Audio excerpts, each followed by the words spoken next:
Ladies and gentlemen, good afternoon. My name is Barrie Moran. I'm the Director of Operations at MediaCo. SEO 2013, Truths and Myths, Tools and Tips. I've just been told I have to go a little bit slowly with my deep Scottish accent. So if nobody can hear me, then stick up your hand and I'll slow down and try and repeat myself. Or say it in English, and my colleagues like to tell me. If you believe in the inverted content pyramid, then I'll give you the headline takeaway from this. It's stop chasing the algorithm. We've seen a massive change in the search landscape over the last couple of years. Penguin celebrating its second birthday recently. Panda, celebrating its second birthday. The game has changed and we're all playing on a different front.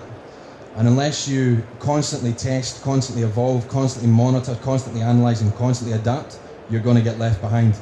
Google's been very abrupt in its approach recently to try and clear up some of the web spam out there. And there's been some innocent people caught in the crossfire.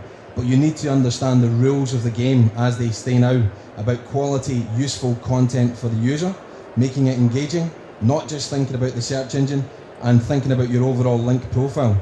So there's a lot of myths kicking about at the moment.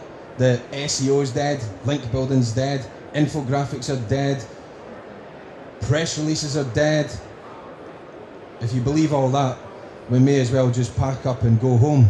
Or as Matt McGee published on Search Engine Land the other day, that Panda has cost people their jobs, their livelihood, and that the internet is coming to an end. It's all myths.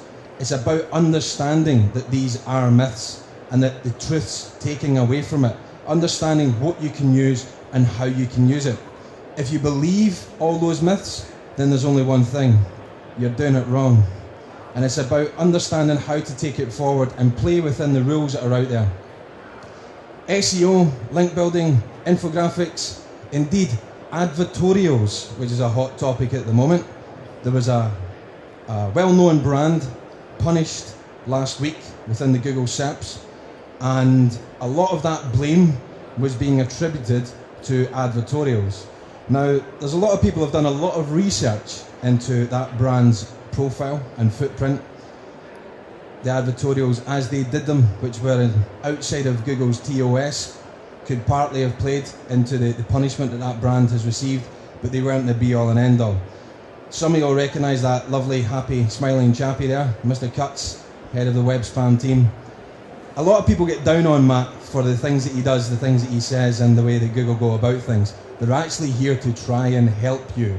And if you understand what they're saying, then you can move on. The only way you can do it is research, test, develop, deploy, test, research, develop, deploy, and so it goes on. Rinse and repeat. If you don't continually monitor, evaluate, and evolve, you will get left behind. So, talk about some tools. There's lots of them out there, as I'm sure that you all know. People who just concentrate on the head, they're fighting a losing battle, so to speak, in the current search landscape. So you've got to think about the tools that you can use to help you understand the search landscape. Google's got its own tools out there, so the trends, AdWords, the consumer barometer. You've got some other headline tools like say SEMrush, SpyFlu, SERPIQ, trying to evaluate your search landscape. What do your clients look for? What do you need to be found for? How can you marry the two together? If you don't know how to use the tools, you're going to be in a bit of a problem. You can evaluate your site, you can evaluate your links. Again, lots of them out there. Majestic, Ahrefs, SEO Moz, the major players in the market. Chris Semper's link research tools is coming through the ranks. You can generate some really good data, but what you need to then do is evaluate that data and use that data to make the correct decisions. Getting your on-site aspects is absolutely critical before you start worrying about all your off-site aspects. If you don't have a lot of time, a lot of money, or indeed a lot of knowledge, then there's a fantastic little tool called Screaming Frog, Dan Sharp and the boys. Change the thread count because it will hit your site quite quickly.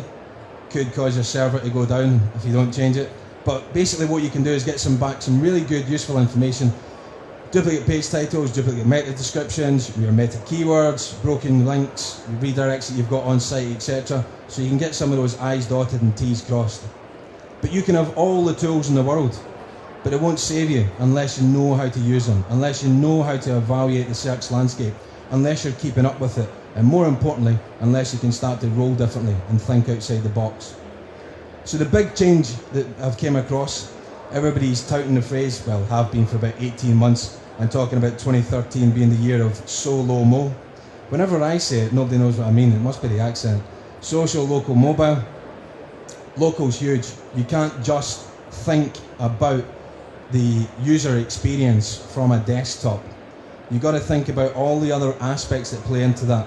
So all the mobile devices and then location have a big impact. If they are in a specific location, the search results are going to be different. And indeed, if more people start using Bing, with Bing's new, does everyone know Bing? Yeah. If you start using Bing's new search functionality with the entities and the entropies and getting referrals from your friends, or indeed referrals from people who are key authorities within a specific search topic, it's going to have a big impact on search in 2013. Google's author rank. Most people have heard of it and then raise an eyebrow.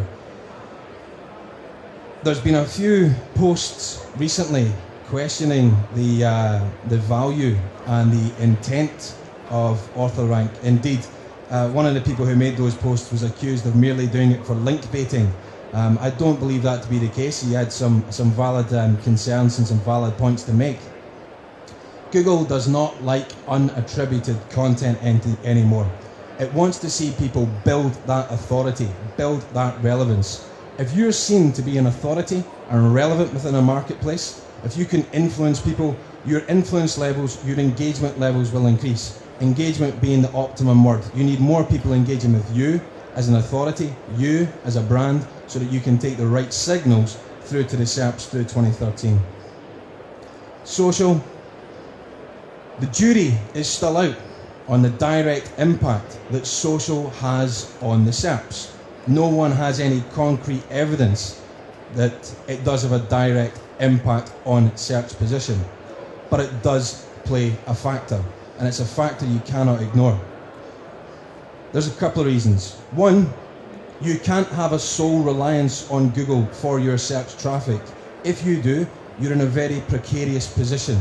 If Google decide to change the rules and the regulations again, and you've been outside of those rules and regulations, your business could be in a whole lot of trouble. Social gives you the aspect to engage with your audience, to engage with your customers. It also gives you the opportunity to push and pull traffic through to your brand for that engagement. And Google's looking at the social signals even more. If you have a deep dive into your analytics at the moment, you'll start to see a lot more information on the likes of Pocket or bookmarks that people might be using against your site. So there's some critical information you should be having a look at in there. Excuse the picture of me. Attributed content. No longer can the masked man produce 100 articles, place them on different sites and hope that there's some real link equity coming through from that. Attributed content to an author who's seen to be relevant in a specific topic, a specific field, a specific vertical. That type of content is going to be far more beneficial from an engagement perspective, and it's going to bring more link equity because given the fact that the author is attributed, more people are likely to pick that up and move with it. There's again been more information recently about building your social authority, and there's a few tools out there that help you do that. You need to build, I'll not do the voice because it just won't work. You need to build your authority. You need to engage with people. Unless you engage, you will never build authority. So some of the social tools that you could be using to try and understand your search landscape. Raven, Follower Wonk, Trendspotter, Social Bro, BuzzStream. You can also use BuzzStream for part of your outreach. Bottlenose, and then Social Crawlytics. That Twitter handle that's up there is Yusuf, who's the brains behind Social Crawlytics. So him and I had a wee chat the other day. Now, Social Crawlytics is a good tool for you understanding what's working.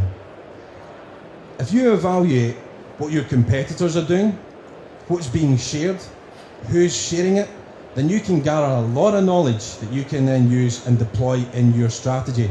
So, if you tweet at Yusuf on that handle, he said to copy me in on a tweet, but whether you do or don't doesn't matter.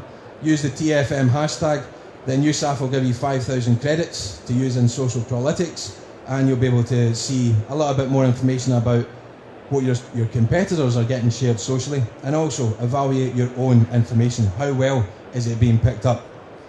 Use these tools again to build more relationships, but not only online. You should be thinking about how you can build your offline relationships and some of your other marketing activities that can all buy in to building your relevance and building your authority. And using social media as the accelerator, as the catalyst, it gives you the opportunity to put out a message to the right audience at the right time, as long as you've got the right piece of content. One of the other myths is that guest posting was dead. Guest posting's not dead. Again, you're just doing it wrong. If you think an elephant is bigger than the moon, you've got a serious problem. One of the things that you should be doing is you should be thinking, who are the key influencers in our market? If you can tap into that person brings their own audience, their own levels of engagement that you may never get to. Invite that person. Give that person a reason. Give that person a platform to talk about something that's relevant to your audience, but have it published from your site. Make sure they've got rel author markup and get them to put a link in the About section on their Google Plus profile to your page. Bring the guest to you. Use the guest to reach out, rather than just chasing your tail, going off, trying to find lots of places where you can get either attributed or unattributed content published. Some fees may be involved. So, stop playing the game. Stop chasing your tail. Stop chasing the algorithm. Take a step back. You need to do a whole lot of research, using tools or using expertise in order to evaluate where you are, maybe make some mistakes in the past, and what you can do. You need to start building your authority. More importantly, you need to start crossing your I's and dotting your T's as far as your on-site's concerned. A lot of people, they want to go for the race and they want to go for 100 metres without doing the warm-up. You need to get warmed up first off. Start creating. Start understanding what's working out there and how you can tap into that. There was a great post the other day about creation starts with theft. Go and find out what's working. Steal some ideas. Makes it a lot easier. If Google is your focus, then it's easy to get Google love. I know, don't normally hear an SEO say that, do you? But it is. Feed the beast. Give it what it wants. Clean code. Make sure the site is quick. So Google's PageSpeed Insights developer tool, jump on there, put in your URL, gives you back a score. PageSpeed is a bit of a subjective phrase that they used for it, but it gives you a score out of 100, and it tells you what you need to do to make that site a little bit quicker. Google wants good, quick, clean sites that have got great user experience. It wants great content, back to Panda.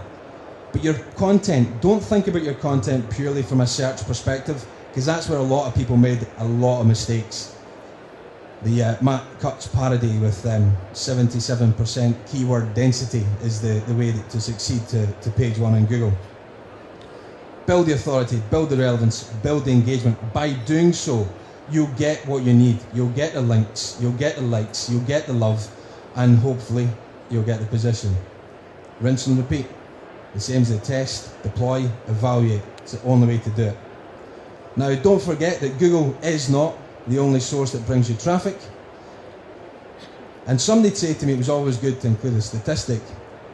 100% of men surveyed are still looking for King Kong in this picture.